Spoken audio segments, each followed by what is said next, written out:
The hum of the atmospheric scrubbers on Asteria 9 was a low, agonizing drone that had become the soundtrack to my slow decay. For 3 years, I had occupied this rusted bucket of a refinery station, floating on the jagged edge of the Ophiuchus Reach. My job was simple, mind-numbing, and blissfully devoid of human contact. I was a data scrubber. I spent 16 hours a day filtering raw hexadecimal sludge from deep space transmissions, looking for the golden nuggets of encrypted intel that corporate giants would pay a few credits for. My office was a cramped cubicle of flickering monitors and tangled fiber optic cables. I was 40 years old, but in the harsh blue glare of the screens, my reflection looked a decade older. My beard was a thick, unkempt mess of salt and pepper, and my eyes carried the permanent bloodshot exhaustion of a man who slept in 4-hour shifts. I preferred it this way. In the vast, silent void of space, no one asked about my time in the orbital guard. No one asked why a decorated pilot was now cleaning digital gutters. The station groaned, the sound of cold metal contracting in the shadow of a passing asteroid. I reached for my mug of lukewarm synthetic caffeine and felt a sudden vibration in my pocket. It was my handheld comms unit, an outdated piece of tech I kept only for emergency alerts from the mining guild. But this wasn't a guild alert. A holographic interface bloomed from the device, illuminating the cramped room in a soft, ethereal violet. A notification was pulsing in the center of the air. Void stay, booking request confirmed. I stared at the words, my brain struggling to process them. Void Stay was a peer-to-peer lodging app for spacers and long-haul truckers. I had listed the spare quarters on Asteria 9 2 years ago when I was desperate for credits to repair the oxygen recyclers. I hadn't received a single inquiry since then. Who in their right mind would want to stay on a derelict refinery station 3 light years from the nearest civilization? I tapped the icon.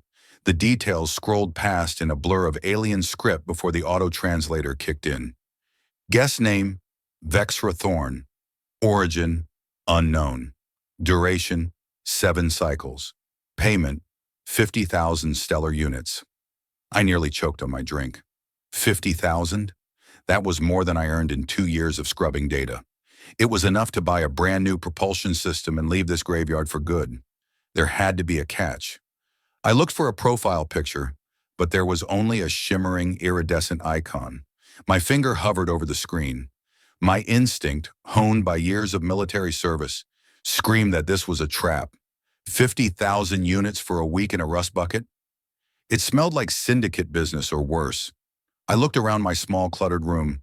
My only companion was a half-functioning repair bot named Rusty and a shelf of physical books I had salvaged from the scrap heaps. I was a ghost living in a tomb. What do I have to lose? I muttered to the empty room. I tapped the accept button. The response was instantaneous. A surge of energy rippled through the station's sensors. The proximity alarm began to wail, a shrill, rhythmic scream that made my heart hammer against my ribs.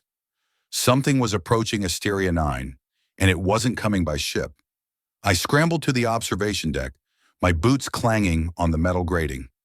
Outside the thick reinforced glass, the starfield was being torn apart.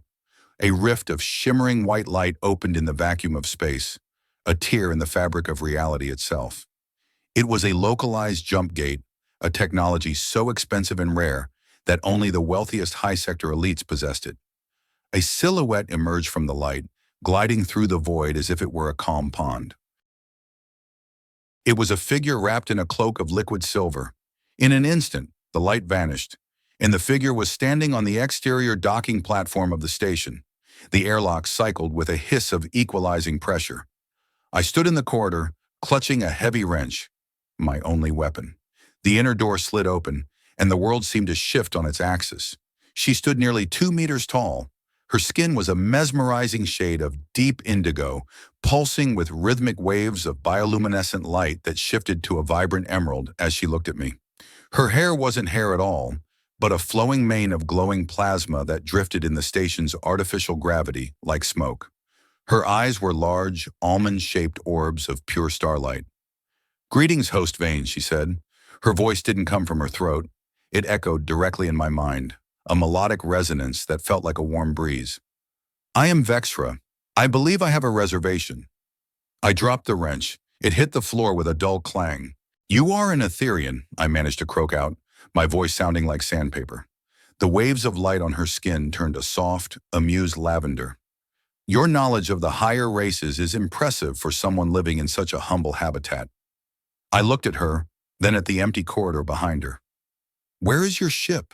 Your luggage? The void is my vessel, Vexra replied, stepping past me into the station, and I carry everything I need within me. I hope the accommodations are as rustic as the listing described. I am in need of a place where the stars do not watch too closely. I watched her walk down the hall, her glowing form casting long, dancing shadows on the rusted walls. I had spent years trying to disappear, but as the airlock sealed shut, I realized that my isolation had just come to a very expensive, very beautiful end. The first 6 hours of Vexra's stay were a masterclass in awkwardness.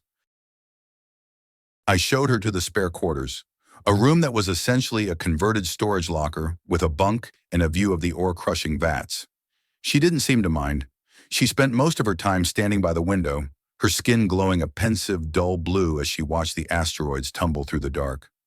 I tried to return to my work, but the hexadecimal code on my screens felt meaningless. My mind kept drifting back to the woman in the other room. Etherians were creatures of myth in the outer sectors.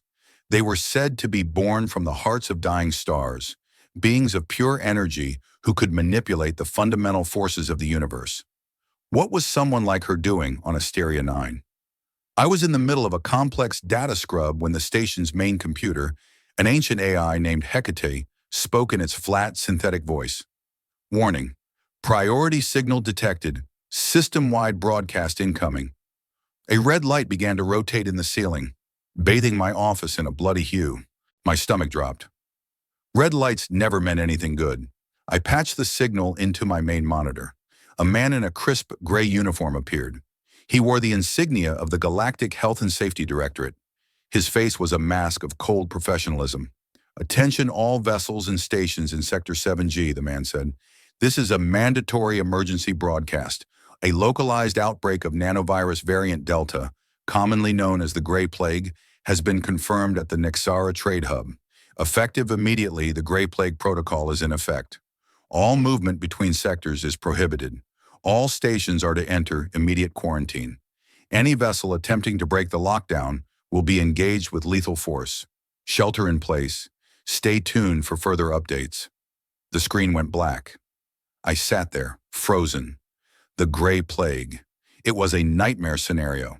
The virus wasn't biological. It was a swarm of self-replicating nanobots that turned organic matter into gray dust. When the protocol was activated, the directorate didn't send doctors. They sent incinerator ships. They would lock down the entire sector and wait. If you survived, you were lucky. If not, you were just more dust in the void. Kaylin? I turned to see Vexra standing in the doorway. Her skin was a frantic, flickering yellow. Did you hear the broadcast? I asked. We're locked down. No one in, no one out. The docking clamps are magnetically sealed by the guild. We're stuck here. Vexra walked into the room, her presence making the air feel charged with static electricity. How long does this protocol typically last? I rubbed my face with my hands. Months, sometimes a year. It depends on how fast the dust settles. We have enough synthetic food for 6 months if we ration. Oxygen is fine as long as the scrubbers hold out. But we're 100 kilometers from the nearest neighbor. We're on our own. Vexra's eyes dimmed to a dark, stormy gray. This is not a coincidence, she whispered. What do you mean? I stood up, my old military training kicking in. You think the plague followed you? She hesitated, the light on her arms rippling in a complex pattern. There are those who would burn a whole sector just to find one person, Kaylin. The Shadow Core Syndicate does not value human life, nor does it value the protocol. I felt a chill that had nothing to do with the station's temperature. You're telling me you're a fugitive? And now I'm quarantined with you while a fleet of corporate assassins and a nanobot plague are circling us? Vexra looked at me, her starlight eyes filled with a mixture of guilt and defiance. I did not choose to bring this to your door, but I did choose to stay. I needed a place off the grid. Your station was the only one that didn't ask for a biological scan. I laughed, a harsh, jagged sound. Great. I took the money because I wanted to leave, and now the money has bought me a death sentence. You spacers are all the same. You think the rest of the galaxy is just your playground? I am not a spacer, she said softly, stepping closer. I am a survivor. Just like you, Kalen Vane. I see the way you look at the old manuals. I see the way you move. You aren't a data scrubber. You're a soldier hiding in a tin can. I bristled. Don't analyze me. I'm the host, remember? And the first rule of this host-guest relationship is that we don't die. So if you've got syndicate goons on your tail, you better tell me what we're up against. Vexra sat down on my spare chair, her glowing form illuminating the dusty room. They want the core shard. It is a piece of my world's soul stolen by the syndicate. I took it back. It contains the genetic map of my people. Without it, the Etherians will fade into nothingness. And where is it? I asked. She touched her chest, right where her heart would be. It is part of me now, integrated into my essence. We stood there in the silence of the station, two ghosts in a dying refinery, while the red quarantine light continued to pulse above us. The gray plague was outside, and the shadow core was somewhere in the dark, hunting for the light. Listen, Vexra, I said, my voice low and steady. I've seen what the syndicate does to procurement specialists. If they find us, they won't just take the shard. They'll strip this station to the bolts and everyone in it. If we're going to survive this quarantine, we need to get one thing straight. This isn't just a booking anymore. This is a foxhole. You copy? Vexra's skin shifted to a warm, appreciative gold. I copy, Kalen. I turned back to my monitors, my fingers flying across the keys. I wasn't scrubbing data anymore. I was scanning for signatures. I was looking for the wolves. We spent the next few hours in a tense, focused silence. I showed Vexra how to monitor the external sensors, and she showed me how to recalibrate the station's energy shielding using her own bioresonance. It was a strange partnership, a cynical human soldier and a celestial being of light working together to turn a rusted refinery into a fortress. As the sun of the Ophiuchus system set behind the looming shadow of a nearby planet, the station felt smaller than ever. The lockdown was total. The silence of the void was absolute. But for the first time in 3 years, the silence didn't feel lonely. It felt like the calm before a storm. I glanced at Vexra. She was sitting on the floor, her legs crossed, her eyes closed in meditation. The rhythmic pulsing of her light was the only thing keeping the darkness at bay. Maybe we'll make it, I thought. Or maybe we'll just be the most expensive pile of gray dust in the sector. I reached for my comms unit and deleted the VoidStay app. The 50,000 units were still in my account, but they felt like paper in a furnace. Welcome to Asteria 9, Vexra, I whispered. Let's hope we both live long enough to see the check clear. Through our bond, though I didn't know it was a bond yet, I felt a faint ripple of something warm, a sense of gratitude, a sense of hope, and somewhere deep in the metal bones of the station, something else stirred, a vibration, a footstep that shouldn't be there. The quarantine had only just begun, and the rules of the game were already being rewritten in blood and light. The silence of a station under quarantine is not like the silence of the void. The void is empty, a vast nothingness that does not care if you breathe or bleed. But the silence of Asteria 9 was heavy, a thick, pressurized stillness that felt like it was waiting for something to break. 3 days into the lockdown, and the cabin fever was already setting in, like a slow-acting poison. I spent most of my time in the command center, staring at the long-range sensors, watching the static of the Ophiuchus reach. There was no sign of the Directorate incinerator ships, which was both a blessing and a curse. If they weren't here to burn the plague, it meant the plague wasn't the biggest threat in the sector. Vexra was a constant, shimmering presence in the corner of my eye. She didn't sleep in the way humans do.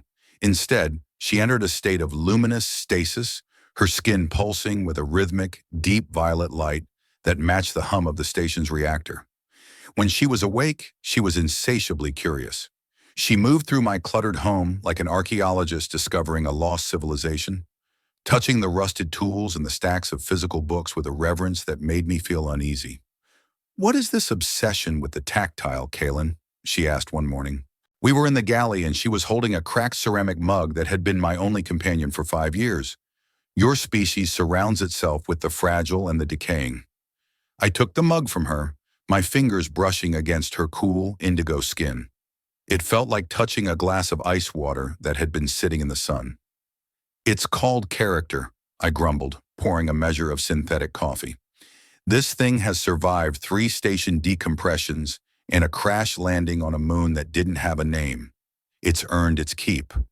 Character, she repeated, the light on her cheeks shifting to a soft, inquisitive pink. A quality derived from endurance.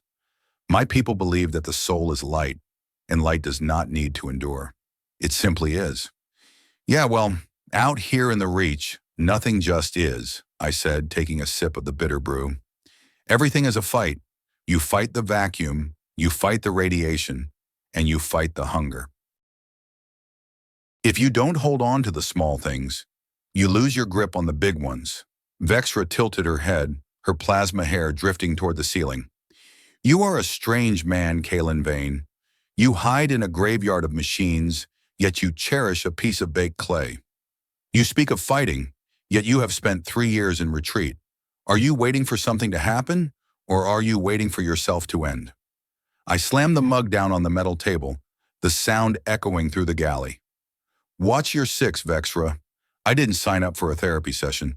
I took the credits to give you a room, not a seat in my head. The light on her skin flared into a sharp, defensive white, then slowly faded back to blue. My apologies, host. I forget that your species guards its interior as fiercely as its borders. I sighed, the anger leaving me as quickly as it had come. Look, I'm sorry. It's the lockdown. It's got everyone on edge. We've been cooped up for 72 hours, and the scuttlebutt on the long-range frequencies is getting weird. No one has seen any actual signs of the gray plague. No gray dust, no mass casualties, just a lot of dead air and a lot of scared spacers. You think the protocol is a ruse? She said, her voice echoing in my mind. I think someone paid the top brass at the directorate to clear the sector, I said, leaning back in the chair. It's a classic move. You want to hunt a high-value target without any witnesses?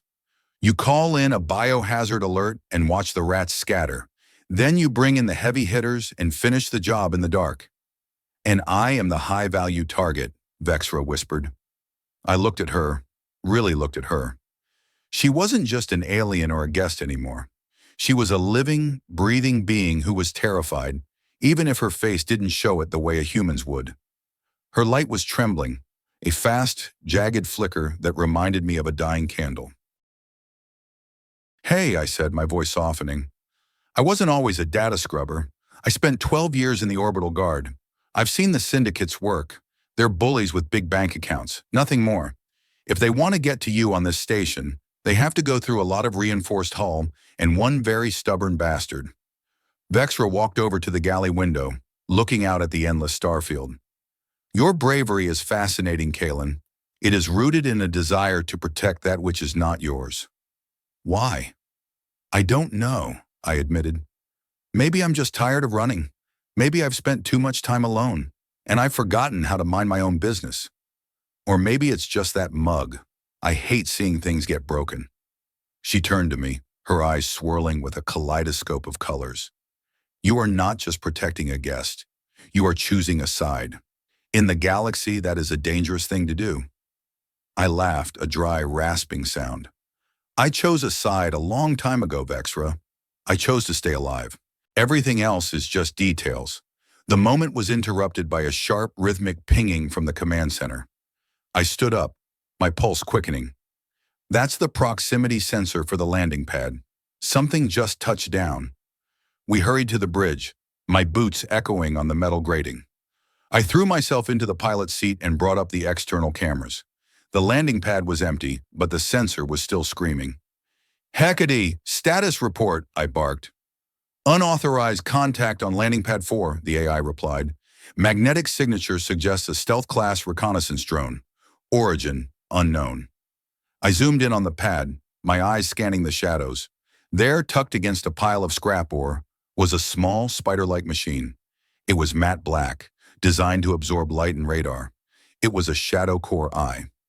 They found us, Vexra whispered, her skin turning a ghostly, transparent gray. Not yet, I said, my hands flying across the controls. It's a scout. It hasn't transmitted its coordinates yet. The station's shielding is interfering with its uplink. But once it finds a clear window, it'll signal the fleet. Can you destroy it? She asked. The station's defensive turrets are offline, I said, gritting my teeth. I haven't had the parts to fix them in 2 years. I have to go out there. I have to take it out manually. Kaylin, no, she said, her hand reaching out to grab my arm. If you go out there, you'll be exposed. The directorate ships might see you. The drone might see you. I don't have a choice, I said, standing up and heading for the airlock. If that thing pings its mothership, this station becomes a target for a railgun. I'll be back in 10 minutes. Keep the internal sensors locked. If you see anything else moving, you tell Hecate to vent the atmosphere in that sector. Copy? I copy, Kaylin, she said, her light shifting to a determined, fiery orange. But be careful. The void is not the only thing that wants to swallow you today. I didn't answer. I was already pulling my old flight suit from the locker. It smelled like oil and stale air, a relic of a life I thought I had buried. I checked the oxygen levels, 40 minutes, enough for a quick job. I grabbed a heavy magnetic pulse hammer from the tool rack and stepped into the airlock. The cycle took forever. The hiss of the air being sucked out, the clunk of the outer door opening, and then the silence, the true silence of space. I stepped onto the hull of Asteria 9, my magnetic boots clicking with every step. Above me, the Milky Way was a river of fire. Below me, the station was a jagged mountain of iron and rust. I moved toward landing pad 4, keeping low, using the shadows of the exhaust vents for cover. I saw the drone. It was moving now, its long, spindly legs picking its way across the metal surface. It was heading for the edge of the station, looking for a clear line of sight to the nearest relay satellite. If it reached the edge, it would transmit, and then we were dead. I broke into a run, the lack of gravity making my movements feel slow and dreamlike. The drone heard me, or sensed the vibration of my boots. It turned, its single red eye glowing with a malevolent light. It didn't have weapons, but it had speed. It leaped toward the edge, its legs clicking frantically. I swung the pulse hammer, the weight of it carrying me forward. I missed. The drone skittered around my feet, heading for the communication spire. Damn it, I hissed, my breath fogging the inside of my helmet. I turned and lunged again, this time aiming for the drone's central processing unit. The hammer connected with a satisfying crunch of metal and glass. A blue spark erupted from the machine, and it went limp, its legs twitching once before going dark. I stood there panting, my heart hammering against my ribs. I had done it. The signal hadn't been sent. But as I looked up at the stars, I saw something that made my blood run cold. 3 points of light, moving in perfect formation, were descending from the upper atmosphere of the nearby gas giant. They weren't directorate ships. They were sleek, black, and carried the jagged tooth insignia of the Shadow Corps Syndicate. They didn't need the drone to find us. They were already here. I scrambled back to the airlock, my boots pounding a frantic rhythm against the station's hull. The 3 black ships were closing fast, their thrusters glowing with a cold, blue light. They weren't coming for a conversation. They were coming for a harvest. Hecate, emergency override! I yelled into my comms as soon as I cleared the inner airlock door. Seal all external vents. Divert all auxiliary power to the structural integrity fields. Now! Acknowledged, Kaylin, the AI replied, its voice remarkably calm, given that we were about to be boarded by the most ruthless syndicate in the sector. Power diverted. Estimated time to intercept, 4 minutes. I tore off my helmet and ran for the bridge. Vexra was there, her skin a chaotic swirl of purple and red. She was staring at the monitors, her hands trembling. They are here, she said, her voice a hollow echo in my mind. The Shadow Corps. They have found the light. Listen to me, I said, grabbing her shoulders. We don't have time for a panic. This station is a maze. It's full of blind spots and dead ends. If they want to find you, they have to do it floor by floor, room by room. We're going to make them bleed for every meter. You are going to fight them? She asked, her eyes wide with disbelief. There are 3 ships. There must be 20 of them. You are one man with a pulse hammer. I am one man who knows this station better than his own name, I said, heading for a concealed locker beneath the main console. I pulled out a long, heavy case and thumbed the biometric lock. It hissed open, revealing a pulse rifle. A Mark 7 Guardian, the standard issue for the orbital guard. It was old, but it was clean. I had spent many lonely nights making sure it stayed that way. "Why do you have this?" Vexra asked, her light shifting to a cautious, dim green. "I thought you were a scrubber." "Old habits die hard," I said, checking the power cell. It was at 95%. "Good enough.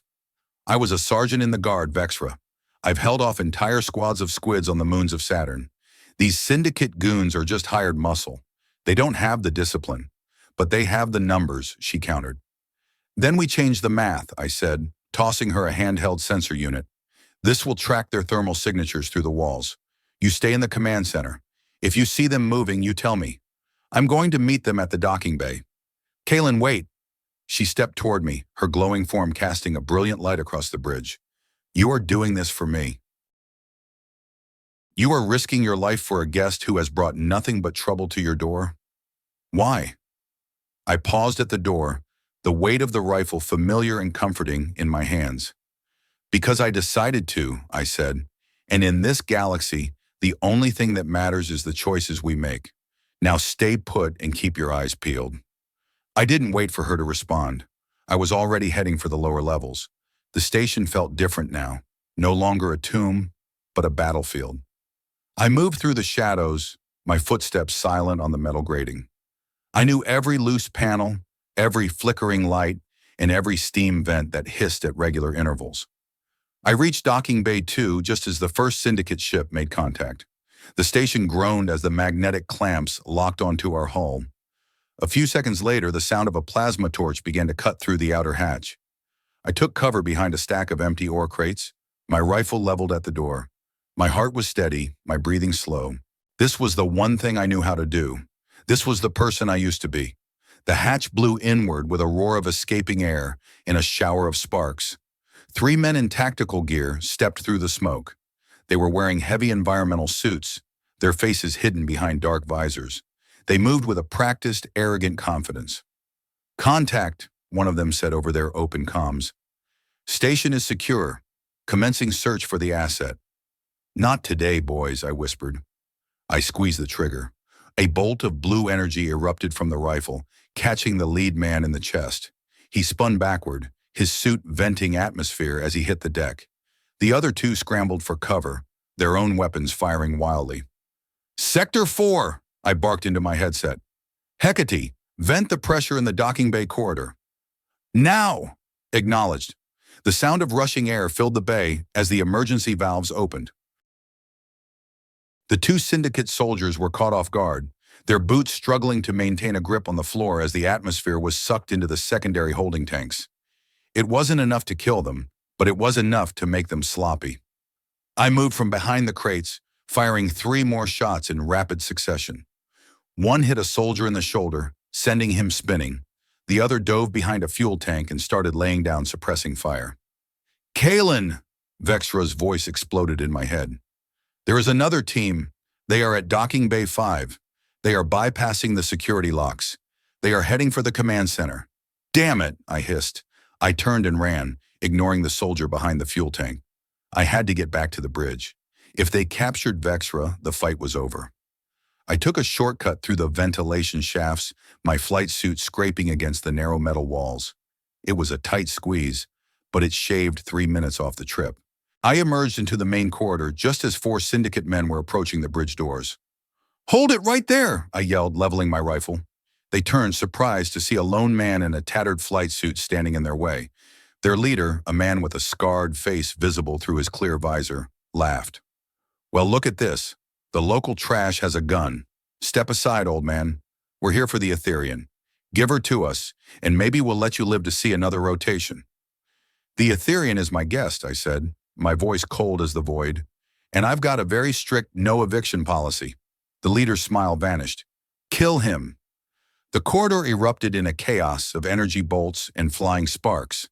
I dove behind a bulkhead, firing back blindly. The walls were being chewed to pieces by the Syndicate's heavy rifles. I was pinned down, and my power cell was dropping fast. Suddenly, the bridge doors behind them slid open. A blinding light poured out, so intense that the Syndicate soldiers shielded their eyes. Vexra stood in the doorway, her skin glowing with a fierce, brilliant white. Her hair was a roaring storm of plasma, and her eyes were two twin suns. "You seek the light?" she cried, her voice echoing like thunder through the station. "Then behold it!" She raised her hands and a wave of pure energy rippled outward. It wasn't a weapon, not exactly. It was a surge of bioresonance that overloaded the Syndicate's suits and weapons. Their visors shattered, their rifles hummed and went dead, and the men were thrown backward by the sheer force of the pulse. I didn't waste the opportunity. I stepped out and finished the job, my rifle barking until the last of the four men lay still on the floor. The corridor went silent, save for the heavy breathing of the two of us. Vexra's light began to dim, her skin shifting back to a pale, exhausted blue. She stumbled, and I caught her before she hit the floor. "Are you okay?" I asked, my hands shaking. I have never done that before," she whispered, her voice weak. "The core shard.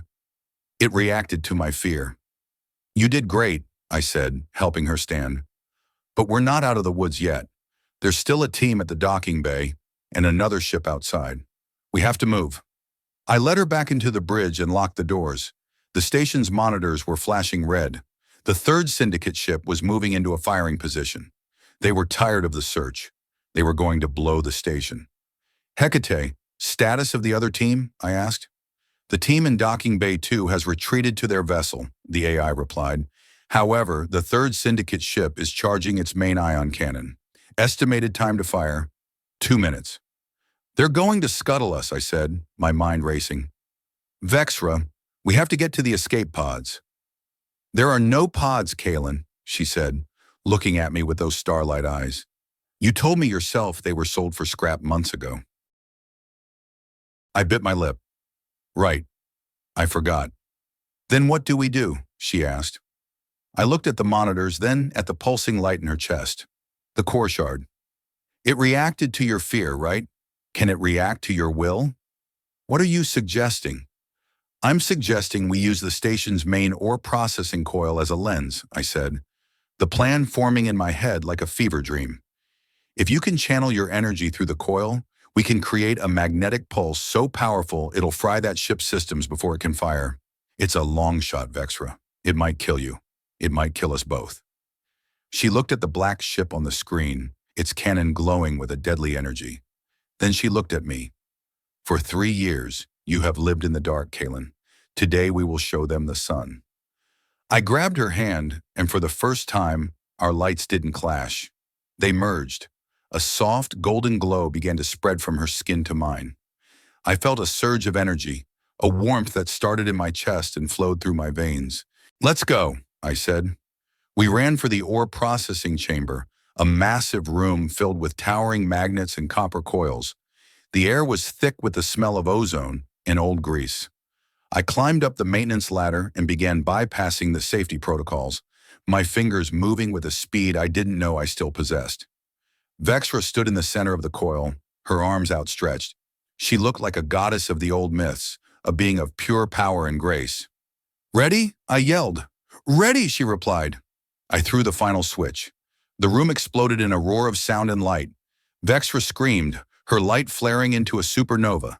I felt the energy tearing through me, a white-hot fire that seemed to rewrite my very atoms. But I didn't let go. I held onto the console, held onto the dream of a life that wasn't spent in a tomb. Outside the station, a massive wave of golden energy erupted from the ore processing coil. It slammed into the Syndicate ship just as its ion cannon fired. The two forces met in a cataclysmic explosion that lit up the entire sector. When the light faded, the Syndicate ship was a drifting, powerless husk. The other two ships, seeing their flagship disabled, broke formation and fled into the void. Asteria 9 was silent once more. I collapsed onto the floor, my breath coming in ragged gasps. My skin was tingling, 1,000 tiny needles of energy dancing under the surface. I looked over at Vexra. She was lying in the center of the coil, her skin a dull, flickering lavender. Vexra? I crawled toward her, my muscles screaming in protest. Vexra, talk to me. She opened her eyes, and for a moment, they weren't stars. They were human. They were filled with pain and exhaustion and a deep, profound joy. We did it, she whispered. Yeah, I said, pulling her into my arms. We did it. But as I held her, I felt something strange. A vibration, a new rhythm that wasn't hers and wasn't mine. It was a tiny pulsing light deep within her, a new spark that hadn't been there before. The fusion, I thought, the realization hitting me like a physical blow. The energy. It didn't just save us. It changed us. I looked at Vexra, and I knew that our lives were no longer our own. We were bound together, not just by a booking or a quarantine, but by something much deeper, something that was just beginning to grow. The gray plague was still out there, and the shadow core would eventually return. But as the sun rose over the edge of the gas giant, bathing the station in a soft, golden light, I knew one thing for certain. I wasn't a data scrubber anymore. I was a father, and the galaxy was about to get a lot more complicated. The buzz didn't go away. It wasn't just a sound, it was a physical sensation, a low-frequency vibration that seemed to originate from the marrow of my bones and radiate outward until the very air around me felt like it was made of static. I sat in the command chair, my hands gripping the armrest so hard my knuckles were white. The station was quiet now, the syndicate ships having hightailed it into the black, but the silence was a lie. In the back of my mind, I could hear her. Vexra was resting in the medical bay, or what passed for one on Asteria 9. It was a glorified closet with a first aid kit and a rusted bioscanner that hadn't seen a calibration since the turn of the century. But she wasn't just resting. Every time she breathed, I felt a rhythmic pulse in my own chest. Every time her skin flickered with a remnant of that golden light, my eyes saw the magnetic fields of the station's wiring. Kaylin? Her voice echoed in my skull. It wasn't the melodic telepathy from before. This was deeper. It felt like my own thought, but flavored with the scent of ozone and starlight. You are agitated. I am more than agitated, Vexra, I thought back, the words forming effortlessly in the mental link. I'm seeing through the walls. I can feel the station's reactor humming in my teeth. What did we do to each other? I heard a soft, tired sigh in my mind. The fusion. It was a necessity of the moment. We channeled enough energy to vaporize a small moon through a copper coil designed for ore processing. To survive, our biological signatures had to harmonize. We braided ourselves together, Kaylin. I stood up, stumbling as a wave of vertigo hit me. I reached out to steady myself, but I didn't touch the wall. My hand stopped 5 centimeters away, and I felt a push, a tangible magnetic resistance. The metal bulkhead groaned, a small dent appearing where I had focused my energy.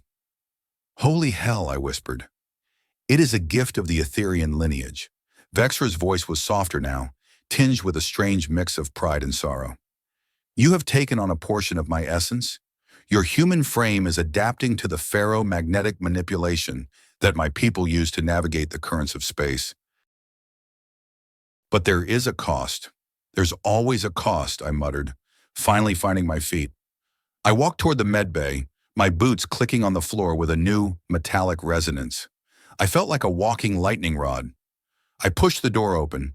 Vexra was sitting on the edge of the cot, her indigo skin looking dull, like a dying coal.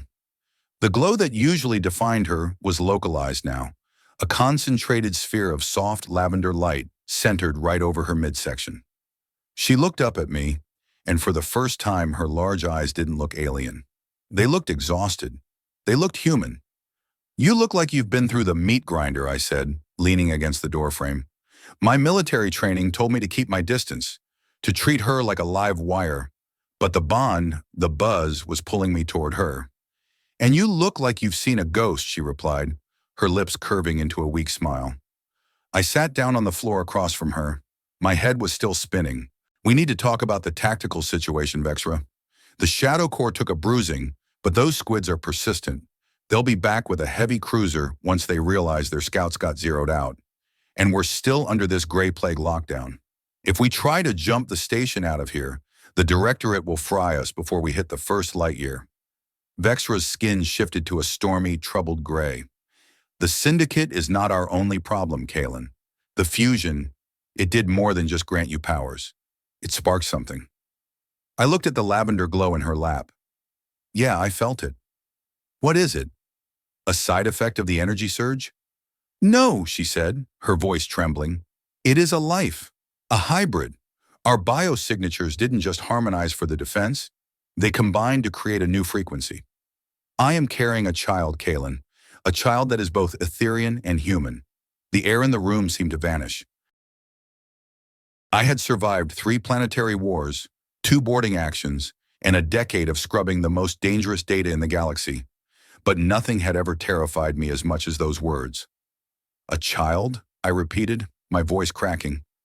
That's impossible. We're not even the same species. I don't even have the same number of chromosomes as you, probably. The universe does not care for your biology textbooks, Kalen, she said, reaching out to take my hand. Through the touch, the buzz intensified, turning into a warm golden tide that swept away my fear for a split second. The core shard reacted to the intensity of our shared will. It saw a void and it filled it. This child is a bridge. I pulled my hand away, the sudden loss of connection feeling like a physical blow. A bridge to what? To a prison? Look around us, Vexra. We're on a rusted bucket in the middle of a war zone, surrounded by a plague protocol. I'm an old soldier with too many ghosts, and you're a fugitive carrying the soul of a dead race. This isn't a nursery. This is a funeral waiting to happen. Kalen, please. No. I stood up, the magnetic energy in the room flaring. A stack of metal trays on the counter flew across the room, clattering against the far wall. I didn't ask for this. I didn't ask to be bonded to you. I didn't ask to be a freak who can dent walls with his mind. And I damn sure didn't ask to be a father. I just wanted to be left alone. The words hung in the air, bitter and sharp. I saw the light in Vexra's skin vanish almost entirely. She looked small. She looked abandoned. I turned and stormed out of the med bay, my boots thudding like heartbeats. I needed to get away from her, away from the buzz, away from the terrifying reality of a life that was no longer mine to control. I ended up in the observation dome, the only place on the station where I could see the true scale of the void. The Ophiuchus Reach was beautiful and indifferent. The stars didn't care about my panic. They didn't care about the tiny spark of life growing inside an alien woman 3 levels down. I reached into my pocket and pulled out a small, crumpled photograph. It was the only thing I had left from my time in the Guard. It showed a group of men and women, all in uniform, laughing in front of a transport ship. I was in the center, younger, my eyes bright with a conviction I hadn't felt in 20 years. We were a family once, I whispered. We chose to be. And then I made a mistake, and they all burned. The memory hit me like a physical weight. The botched landing on Saturn's 3rd moon, the faulty data I hadn't scrubbed well enough, the explosion that had turned 30 of my brothers and sisters into stardust. I had spent the last decade trying to convince myself that I was better off alone, because alone meant I couldn't fail anyone else. If I didn't love anyone, I couldn't lose them.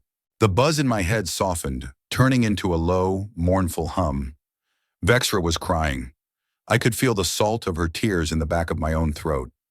I could feel her loneliness, a vast cold ocean that mirrored my own. I squeezed the photograph until the edges bit into my palm. I was a coward. I was hiding in this station, not from the syndicate or the directorate, but from the simple, terrifying act of caring. I looked back at the stars, and for the first time, I didn't see an exit. I saw a mirror. Vexra was right. The universe didn't care about my textbooks or my excuses. It had given me a choice. I could stay in the dark, clutching my ghosts until the syndicate finally found a way in, or I could embrace the light, no matter how much it burned. I stood up, my knees popping in protest. I had some work to do. If I was going to be a father to a hybrid child, I needed to make sure he had a home that didn't smell like rust and despair. I headed for the machine shop, my mind already cataloging the parts I would need to fix the internal sensors.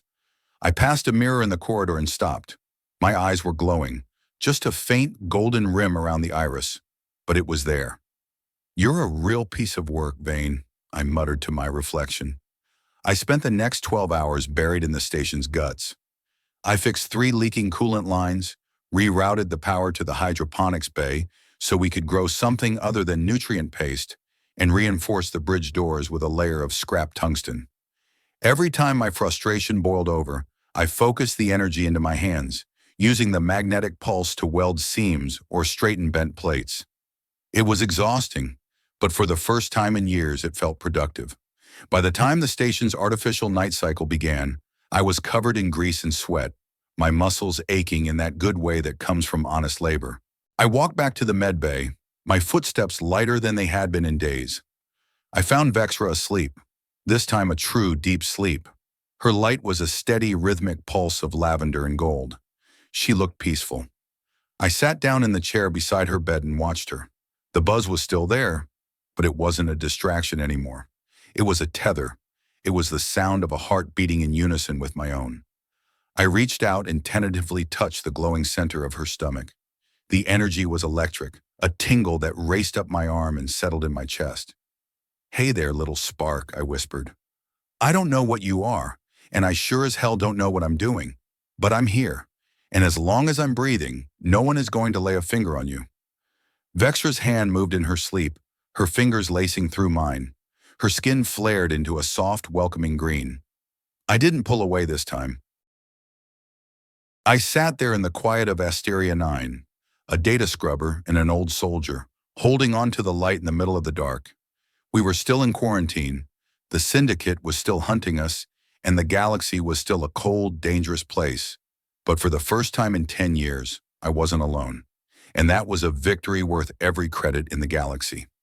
4 days later, the morning cycle began, with a sound that wasn't the hum of the reactor or the groan of the hull. It was a chime, clear, high, and unmistakably official. "Hecate, status," I grumbled, rubbing the sleep from my eyes. I had been bunking on the floor of the med bay, unwilling to leave Vexra for more than an hour at a time. Her pregnancy was progressing at an alarming rate.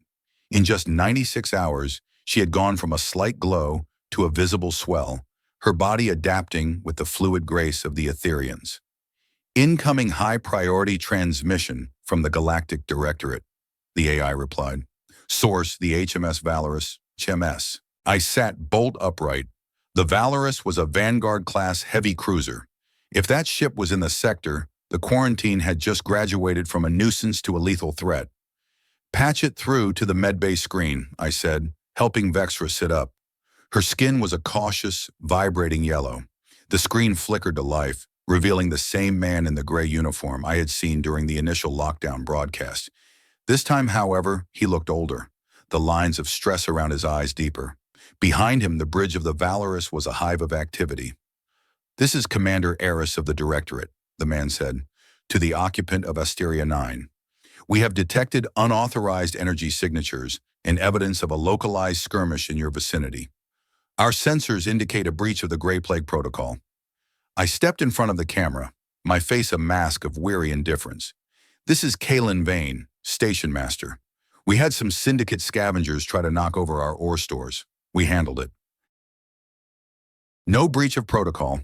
We're still sheltered in place, just like you told us." Commander Eris leaned forward, his eyes narrowed. "Mr. Vane, we have reports that an Etherian fugitive is being harbored on your station, an individual connected to the theft of high-value Syndicate property." I laughed, a sharp barking sound. "You're listening to Syndicate gossip now, Commander. I'm a data scrubber. The only thing I'm harboring is a bad case of cabin fever and enough synthetic coffee to kill a horse." The commander didn't blink. "Our orders are absolute. The Grey Plague Protocol allows for the summary sterilization of any station suspected of harboring biological or political contraband. We are currently 3 hours from your position. We will conduct a full boarding and inspection. If you resist, or if we find the Etherian, Asteria 9 will be decommissioned." Decommissioned was a nice word for turned into scrap metal by a railgun. "You've got 3 hours, Eris," I said, my voice hardening.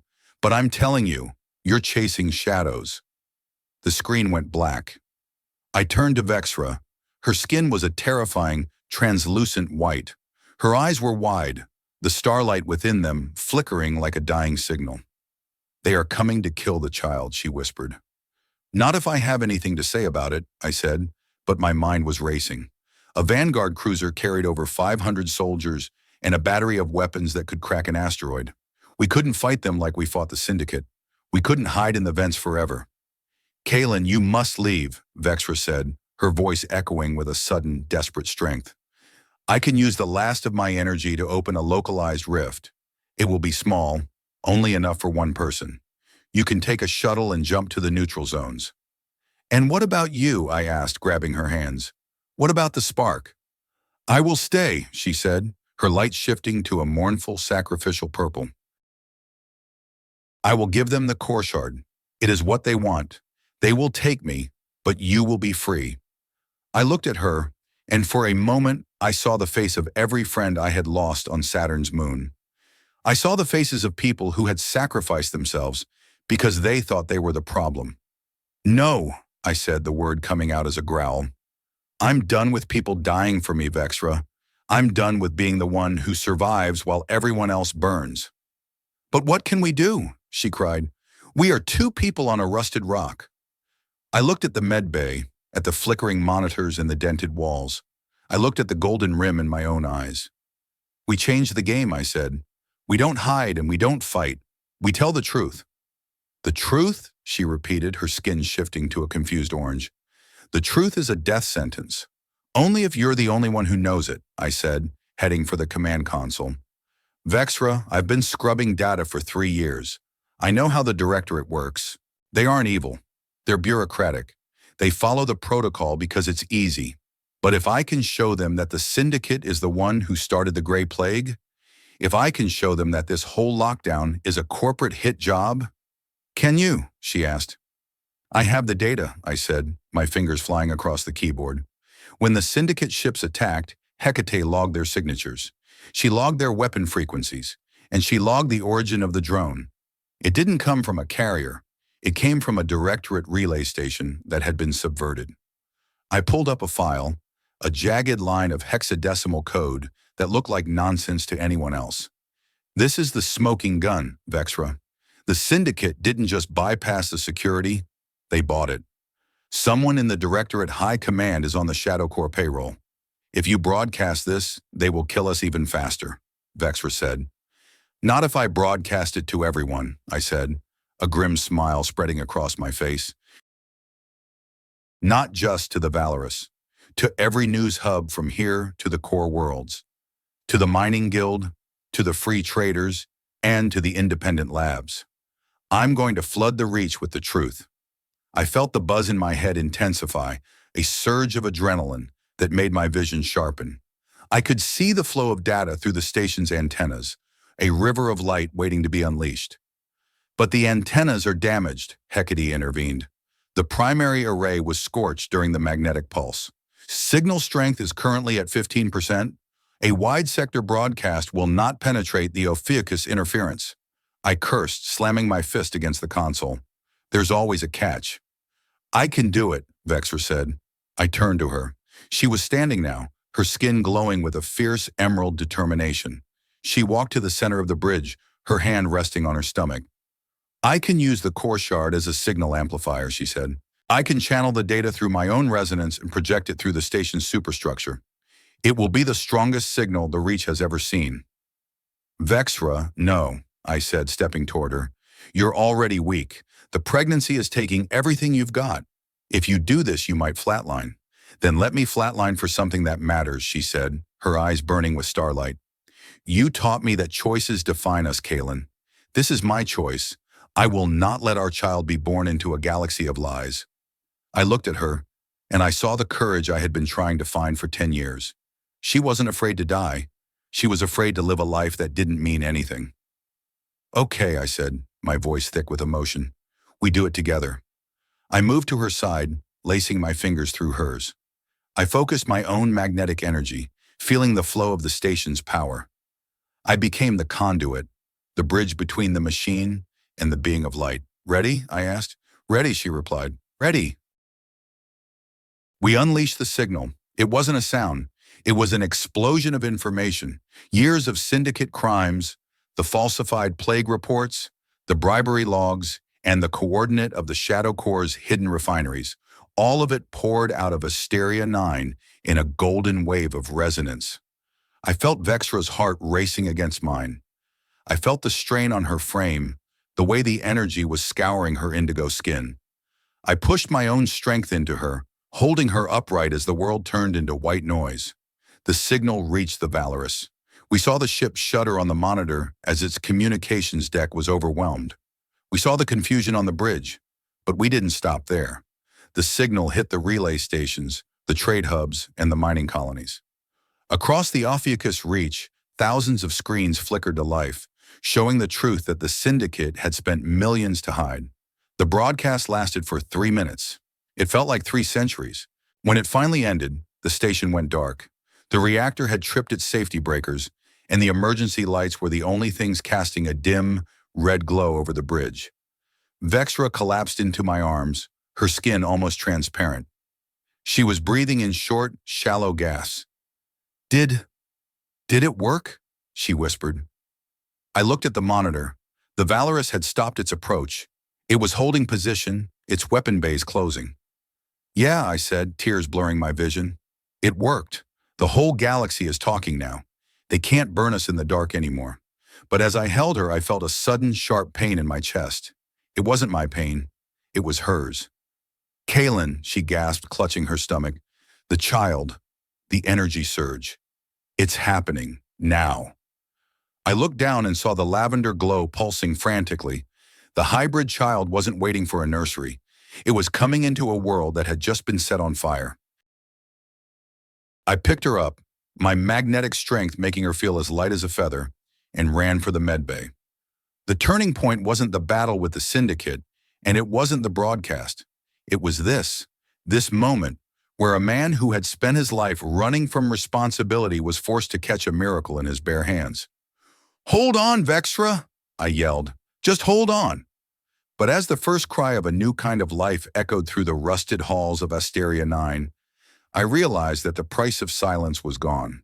The noise had just begun, and it was the most beautiful thing I had ever heard. The birth was not a clinical event.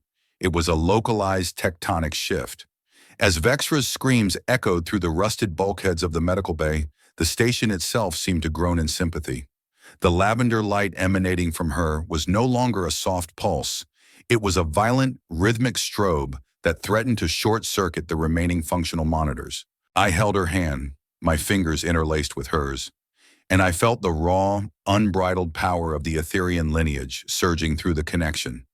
It felt like holding onto a live wire during a lightning storm. "Kaylin," she gasped, her skin turning a translucent shade of sapphire. I can't hold it back. The core shard, it's unfolding." "Focus on me," I barked, my voice cracking under the strain. I had my boots planted firmly on the floor, using every ounce of my new ferromagnetic control to keep the metal cot from vibrating into pieces. "You're not just a vessel, Vexra. You're the anchor. Bring the spark home." Outside, the HMS Valorous was a looming shadow against the gas giant, but inside this tiny room, the universe was being reborn. I could feel the child. Through the buzz in my mind, I didn't just sense a heartbeat. I sensed a symphony. It was a complex, swirling arrangement of human grit and celestial fire. It was beautiful, and it was terrifying. Suddenly, the station lurched. A massive impact shuddered through the hull, followed by the muffled roar of a breach. "Hecate, talk to me!" I yelled, not letting go of Vexra's hand.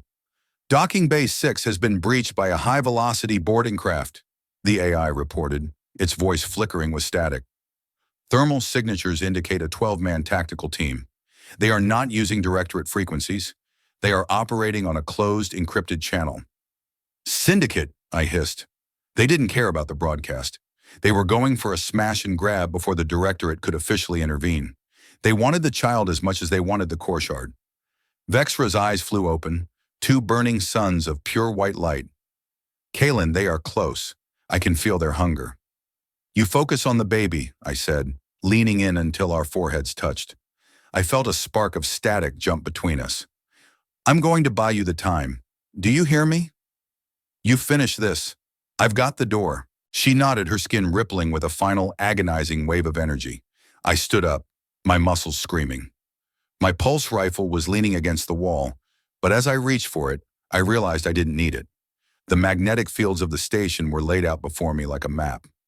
I could feel every bolt, every wire, and every rusted plate. I stepped out into the corridor, sealing the medbay door behind me with a mental flick that fused the locking mechanism shut. The corridor was dark, lit only by the red emergency strobes. I could hear them coming, the heavy, rhythmic thud of tactical boots and the low chatter of professionals. "Target is in the primary medical wing," a voice crackled over a speaker. "Non-lethal on the asset. Terminal prejudice for the host. Move." I stood in the center of the hallway, my arms hanging loose at my sides. I felt the buzz reaching a crescendo. I wasn't scared. For the first time in 20 years, the fear was gone, replaced by a cold, crystalline clarity.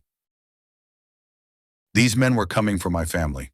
They were coming for the choice I had finally made. The first two soldiers rounded the corner, their rifles raised. They were wearing advanced cloaking gear that made them look like ripples in the air. "I see you," I whispered. I reached out with my mind and grabbed the floor plates beneath their feet. With a violent jerk, I ripped the metal sheets upward. The soldiers were thrown into the ceiling with a sickening crunch. I didn't wait for them to fall. I pivoted, sensing two more approaching from the ventilation shafts above. I clenched my fist and the overhead ducting collapsed inward, crushing the men inside like tin cans. "Kalen!" Vexra's voice exploded in my head, a tidal wave of pure golden joy. "He is here!" The distraction was nearly fatal. A flash-bang grenade bounced off the wall and detonated at my feet. The world turned into a searing white void of noise and pain. I stumbled, my vision swimming. As the remaining 8 soldiers closed in, I felt a sharp sting in my side, a kinetic round tearing through my flight suit and into my flesh. I hit the deck, my breath hitching. "He's down! Finish him!" I looked up through the blur of my own blood and saw the scarred leader from the earlier skirmish. He was leveling a heavy disruptor at my head. "This is where it ends, old man," he sneered. I looked past him, through the fused metal door of the medbay. I could feel the new life inside. It was a tiny, fragile flame, but it was the brightest thing I had ever seen. No, I thought, the buzz turning into a roar that shook my very soul. This is where it starts. I didn't reach for the floor or the walls. I reached for the very core of the station. I reached for the massive, 5-ton ore processing magnets 3 levels below. I didn't care about the strain. I didn't care if my heart exploded. I grabbed the magnetic field and pulled. The station screamed. The gravity plating failed, sending everyone into a weightless spin. The metal walls groaned and buckled as the magnetic force surged through the corridor. The Syndicate soldiers, their suits full of metallic components and electronic relays, were suddenly pinned to the walls by an invisible hand. The leader screamed as his disruptor turned into a red-hot lump of slag in his hand. I pulled myself along the wall, my fingers digging into the metal. I reached the leader, my eyes glowing with a fierce, terminal gold. "I told you," I panted, the blood from my side staining the floor in floating, crimson spheres. "No evictions." I released the pulse. A wave of magnetic energy erupted from me, a localized EMP that fried every electronic device in the corridor. The soldiers slumped in their suits, their life support systems dead. They were alive, but they weren't going anywhere. I collapsed against the medbay door, my strength spent. The gravity returned with a thud, and I lay there in the dark, listening to the sound of my own ragged breathing. The fused door began to glow. The metal softened, turning into liquid silver, and then it simply vanished. Vexra stood there. She was pale, her indigo skin shimmering with a faint, exhausted light, but her eyes were clear. In her arms, she held a small bundle wrapped in a piece of clean insulation fabric. I crawled toward her, my hands shaking. "Is he?" Vexra knelt beside me, pulling the fabric back. The child was small, his skin a pale, pearlescent violet. He had 10 fingers, 10 toes, and a tuft of silver hair that drifted in the air. But it was his eyes that stopped my heart. They were human, deep, intelligent blue eyes that looked at me with a recognition that defied logic. He reached out a tiny hand and touched my cheek. A spark, gentle as a kiss, jumped between us. "He has your stubbornness, Kalen," Vexra whispered, her tears falling onto the child's forehead. I took the boy into my arms. He felt warm, so much warmer than the cold metal of the station. In that moment, the ghosts of Saturn's moon finally fell silent. The guilt, the shame, the 10 years of hiding, it all evaporated. I wasn't a failure. I wasn't a ghost. I was a father. We called him Elian, Vexra said. It means the first light in my tongue. I looked at Elian, and then I looked at the soldiers lying in the hall. I looked at the red emergency lights in the smoke-filled corridor. Welcome to the world, Elian, I said, my voice thick with a love so powerful it hurt. I'm sorry it's such a mess, but I promise you, we're going to clean it up. The station's alarms began to wail again, but this time they were different. It wasn't a breach. It was a docking request. Hecate, status? I asked, not looking up from my son. The HMS Valorous has moved into Docking Bay 1, the AI replied. Commander Eris is requesting an immediate audience. He states that the quarantine has been officially lifted by the Directorate High Command. I looked at Vexra. Her skin was a cautious, questioning green. The truth worked, she said. Yeah, I said, standing up with Elian in my arms. But the truth is only half the battle. Now we have to live with it. We walked toward the main docking bay, a human soldier, an Etherian mother, and a child of the stars. We were a family of anomalies, a bridge built of light and rust. And as the heavy doors of Docking Bay 1 began to open, I knew that the galaxy would never be the same again. The docking bay was filled with the hiss of escaping steam and the rhythmic clatter of Directorate boots. But this wasn't a boarding party. 24 soldiers stood in a double line, their rifles at their sides, their visors up. At the end of the line stood Commander Eris. He looked smaller in person, a man made of gray fabric and weary responsibilities. I stopped 10 meters away from him, Elian cradled against my chest. Vexra stood half a step behind me, her light a steady protective emerald. The silence in the bay was absolute, broken only by the hum of the Valorous's engines through the docking umbilical. Eris looked at me, his eyes traveling from my bloody flight suit to the glowing child in my arms. He didn't look like a man who had come to decommission a station. He looked like a man who had seen a ghost.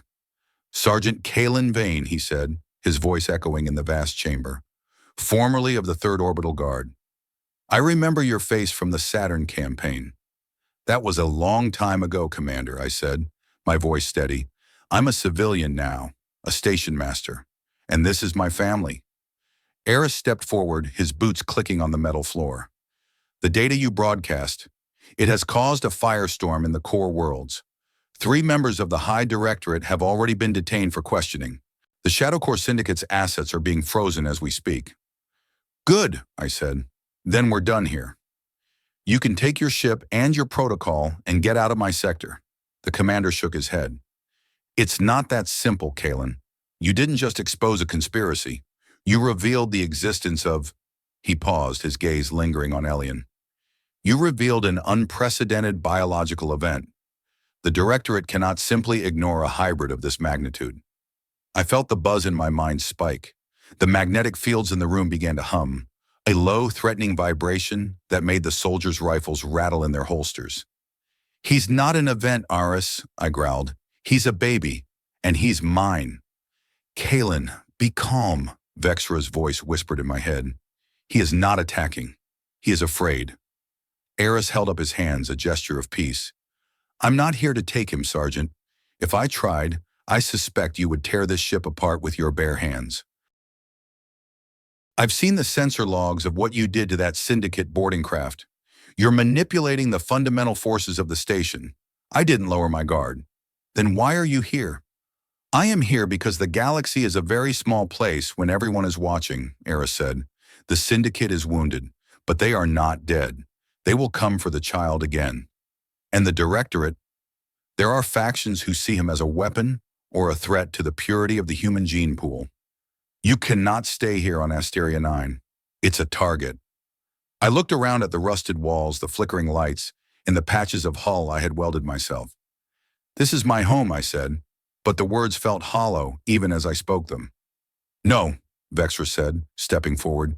She placed a hand on my shoulder, her light a warm, golden reassurance. It was a shelter, Kalen. a place to hide. But we are done hiding.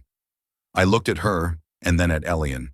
He was sleeping, his tiny chest rising and falling in a rhythm that seemed to harmonize with the station's reactor. She was right. We had outgrown this tomb. We were a bridge, and a bridge is meant to be crossed. Where would we go? I asked, turning back to Eris. The Valorous is under my command, Eris said.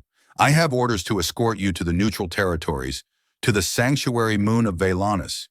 It's a place beyond the reach of the Syndicate and the Directorate's more radical factions. You will have protection. You will have a life. And what's the catch? I asked. There's always a catch with the brass. The catch, Eris said, his voice softening, is that you will have to be the ambassadors for a new age. The existence of your son changes everything, Kalen. It proves that we don't have to be enemies. It proves that the void doesn't have to be empty. You will be under the spotlight for the rest of your lives. I looked at Elian's peaceful face. I thought about the 10 years I had spent in the dark, scrubbing hexadecimal sludge and waiting to die. I thought about the choice I had made in the medbay, the choice to be a father, to be a protector, to be a part of something bigger than myself. Ambassadors, I muttered. I was always better at breaking things than talking about them. Vexra smiled, her light a brilliant, joyful emerald. Then it is a good thing you have me to do the talking, my love. I looked at her, and for the first time, I didn't see an alien fugitive. I saw my partner. I saw the person who had saved me from myself.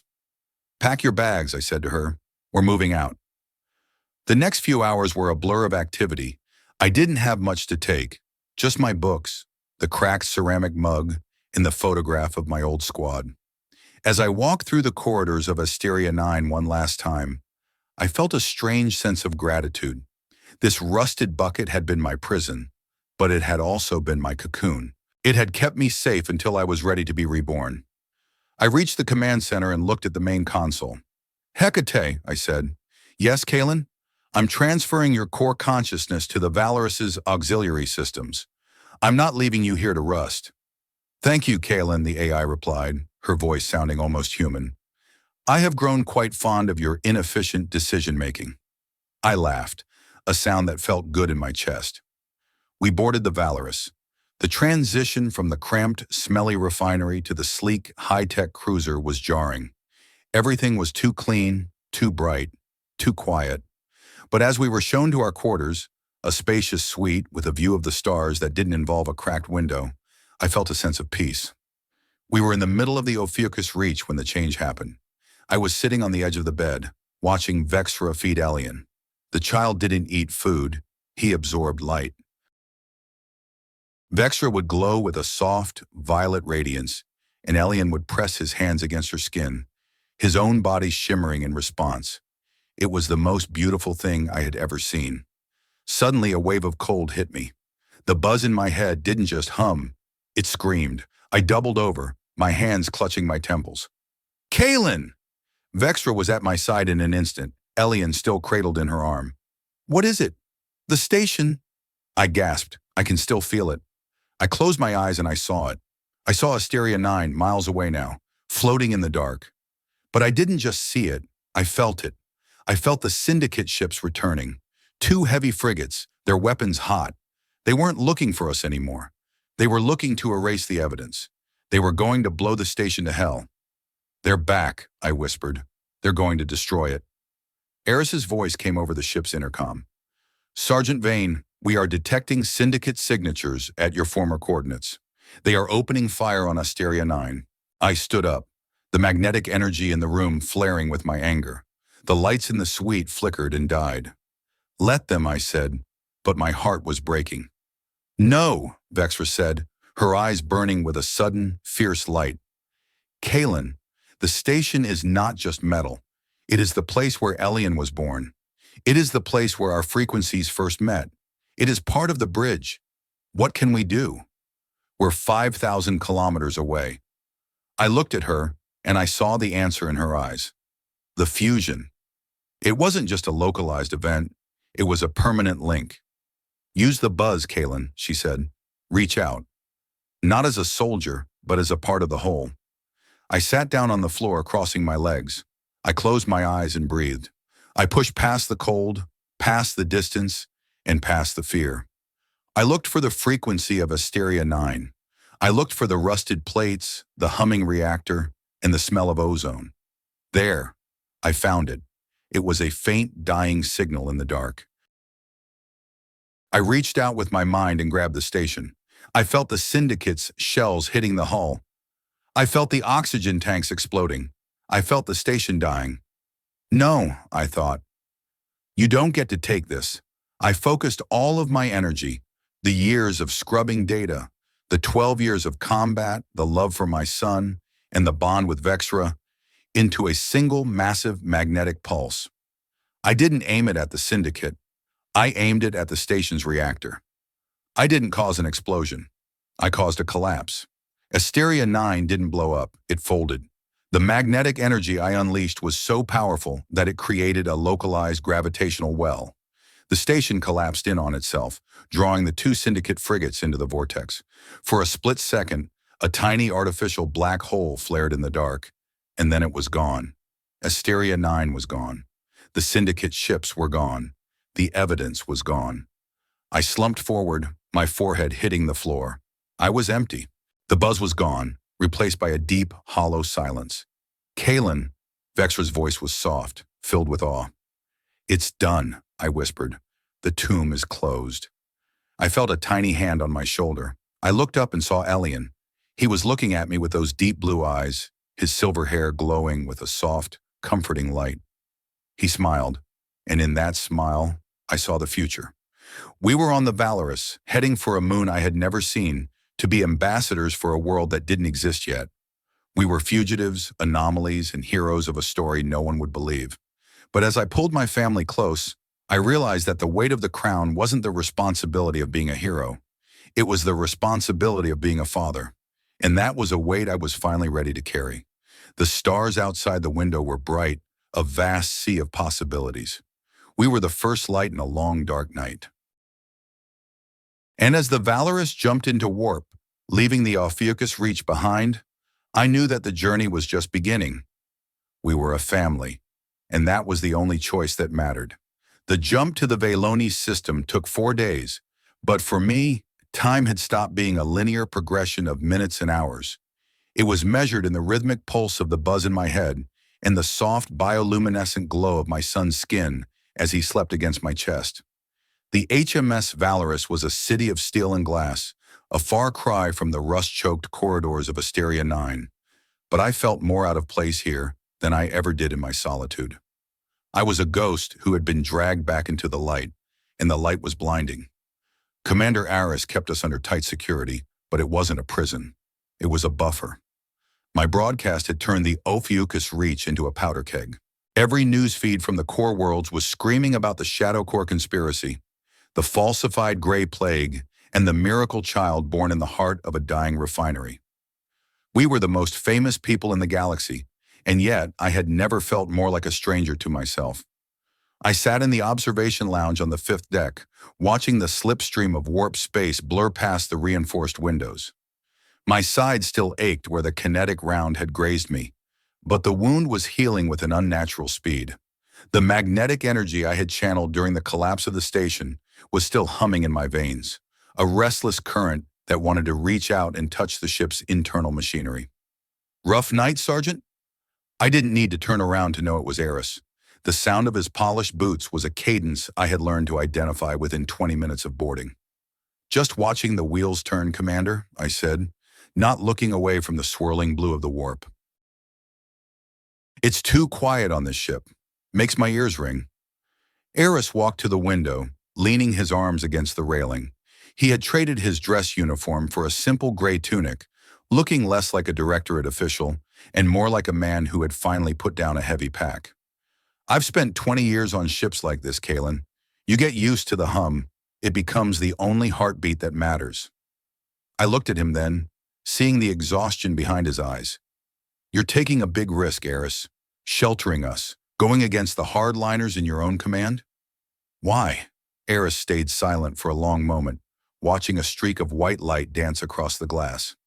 Because I was there on Saturn's 3rd moon, Kalen. I was the one who signed the after-action report that listed your squad as KIA. I knew the data you were given was compromised. I knew the mission was a cluster foul from the start, but I was a young lieutenant who didn't want to make waves. I chose the career over the truth. I felt a surge of heat in my chest, the magnetic field in the room flickering the overhead lights. You let them die. Yes, Eris said, his voice a hollow whisper. I did, and I've carried that weight for 20 years. When I saw your face on that monitor, 3 light years away on a pile of scrap, I realized the universe was giving me a second chance to do the right thing. Saving you, saving Vexra, and protecting that boy. It's the only way I can balance the scales. The anger in me didn't vanish, but it shifted. It became something colder, more focused. We're both just trying to fix the things we broke, aren't we? Something like that, Eris replied. We'll be dropping out of warp in 2 hours. Velonis is a sanctuary moon for a reason. It's governed by an independent council of monks and scientists. Not even the directorate can pull rank there without a full assembly vote. You'll be safe. Safe is a relative term, I muttered. I left the lounge and headed back to our quarters. I found Vexra standing by the window of the living area, holding Elian. She had recovered much of her strength, her indigo skin pulsing with a vibrant, healthy emerald. Elian was awake, his silver hair shimmering as he reached out to grab a floating dust mote. He was growing at an incredible rate. In just 4 days, he looked like a 6-month-old human infant, though his intelligence seemed far beyond that. He is sensing the change in the stars, Vexra said, her voice echoing softly in my mind. We are close to the garden. I walked up behind her, putting my arm around her waist. Through our bond, I felt her peace, a deep, resonant calm that acted as a balm to my jagged nerves. You really think this moon is the answer? A bunch of monks and trees? It is a place where life is respected, Kaelin, she said, leaning her head against my shoulder. For the Etherians, life is a song. For humans, it is a struggle. On Velanus, perhaps we can find a harmony between the two. I looked at Elian, who was now staring at me with those deep blue eyes. He reached out and touched my nose, a tiny spark of static electricity jumping between us. He giggled, a sound that was half melody, half human mischief. He's going to be a handful, I said, a smile finally tugging at my lips. A kid who can manipulate magnetic fields and sing to the stars? I'm going to need a lot more caffeine. Vexra laughed, the sound like wind chimes in a summer breeze. You will have all the help you need, Kaelin. You are not alone in this foxhole anymore. The ship suddenly shuddered as the warp drive disengaged. I looked out the window and gasped. Velanus wasn't just a moon, it was a jewel. It hung in the shadow of a massive, rings-covered gas giant, a lush world of deep violets, vibrant greens, and oceans that glowed with an internal sapphire light. There were no massive orbital stations, no sprawling industrial hives. Just a few white spires rising from the canopy of a continent-sized forest. It's beautiful, I whispered. It is home, Vexra replied. The descent was smooth, the Valorous' shuttle gliding through the atmosphere like a bird. As we touched down on a landing pad carved from white stone, the airlock opened to the scent of damp earth and blooming jasmine. I stepped out, Elian in my arms, and felt the gravity of a real world for the first time in 3 years. It felt heavy, solid, and real. A group of people were waiting for us. They weren't soldiers. They were dressed in simple, flowing robes of white and gold. At their head was an elderly woman with skin the color of polished mahogany and eyes that seemed to hold the wisdom of 1,000 years. Welcome, Kaelin Vane. Welcome, Vexra Thorn, the woman said, her voice warm and resonant. I am Elder Mara. We have been waiting for the first light to arrive. I looked at Eris, who was standing behind us. He gave me a sharp military nod, a silent farewell. My job is done here, Sergeant, he seemed to say. Now yours begins. Elder Mara stepped forward, her gaze falling on Elian. The child looked at her and reached out his hand, his skin glowing with a soft, welcoming lavender. Mara smiled, a tear tracing a path through the wrinkles on her cheek. A bridge made of starlight and clay, she whispered. Come, we have prepared a place for you among the whispering trees. As we followed the elder into the forest, I felt the last of the tension in my shoulders begin to dissolve. The buzz in my head was still there, but it wasn't a warning anymore. It was a connection to the world around me. I could feel the magnetic pulse of the moon's core, the life force of the trees, and the steady, beautiful heartbeat of the family I had chosen. The journey from the dark of Asteria 9 was over, but the story of the Vane family was just beginning. Chapter 10. 1 year later. The sun of Velonis was a gentle amber orb that didn't burn so much as it bathed the world in a warm, honeyed glow. I stood on the porch of our home, a structure I had built myself, using a combination of local timber and the magnetic manipulation I had finally learned to master. It wasn't a station, it wasn't a barracks, it was a house. I was 41 years old now, but for the first time in my life, I didn't feel the weight of the decades. My beard was still gray, my hands were still calloused, but the hollow look in my eyes had been replaced by something steady and bright. "Kalen, watch out!" I turned just in time to see a heavy iron wood axe flying toward my head. I didn't flinch. I reached out with a mental flick, and the axe stopped dead in the air, 3 inches from my face. It hovered there, vibrating slightly before I lowered it gently to the ground. "Elian, what did I tell you about the tools?" I said, trying to keep a stern face. A small, silver-haired blur came racing around the corner of the house. Elian was now the size of a 5-year-old human boy, his skin a permanent, shimmering violet. He looked up at me with those blue eyes, his face a mask of pure, unadulterated mischief. "I was just practicing, Daddy. I wanted to see if I could make it spin." "Practicing is for the training yard," I said, picking him up and tossing him into the air. He squealed with delight, his body momentarily weightless as he used his own resonance to hover for a few seconds before landing back in my arms. "We don't throw sharp things at your old man's head. Your mother will have my hide if I get a scratch." Vexra stepped out onto the porch, carrying a basket of sapphire-colored fruits. Her hair was longer now, a flowing river of plasma that trailed behind her like a regal cape. She looked at the two of us and shook her head, the light on her skin shifting to an amused, vibrant pink. "I believe it is the old man who is the bad influence," she said, her voice echoing in my mind with a warmth that still made my heart skip a beat. "You encourage his dramatics, Kalen." "Guilty as charged," I said, setting Elian down. The boy went back to playing with a set of wooden blocks, making them dance in a complex, magnetic ballet in the center of the yard. I watched him for a moment, marveling at the grace of his movements. He was the first of his kind, a being who belonged to the stars and the earth in equal measure. He was the bridge we had built in the middle of a war. The last year had been a whirlwind. The Velonis Council had integrated us into their community with a grace that still humbled me. I wasn't a data scrubber or a sergeant anymore. I was the station's, or rather the moon's, master of infrastructure. I spent my days helping the monks stabilize the planetary shielding and using my magnetic senses to locate rare minerals for their research. But my most important job happened right here, on this porch. Vexra sat down beside me, lacing her fingers through mine. "The syndicate is gone, Kalen," she said, sensing my fleeting thought. "The final reports came in this morning. The Shadow Corps has been dismantled. The leaders are in deep space transit to the penal colonies." I nodded, looking out over the purple canopy of the forest. "And the Directorate?" "Still arguing," she said with a chuckle. "But Elder Mara says they have officially recognized the Sanctuary Moon as a sovereign entity. They can't touch us." I leaned back against the wooden pillar, feeling the solid, honest weight of the home I had built. I thought about the man I was a year ago, a man who sat in a room full of hexadecimal sludge, waiting for the silence to finally swallow him whole. I thought about the cold, the rust, and the absolute certainty that I was meant to be alone. I was wrong about everything. I looked at my hands. They were the hands of a soldier who had killed, a technician who had cleaned digital filth, and a man who had almost given up. But now they were something else. They were the hands that held a wife, that caught a son, and that built a life from the wreckage of a lost soul. I didn't choose this life because it was easy. I didn't choose it because it was safe. I chose it because Vexra looked at me in a dark medbay and saw something worth saving.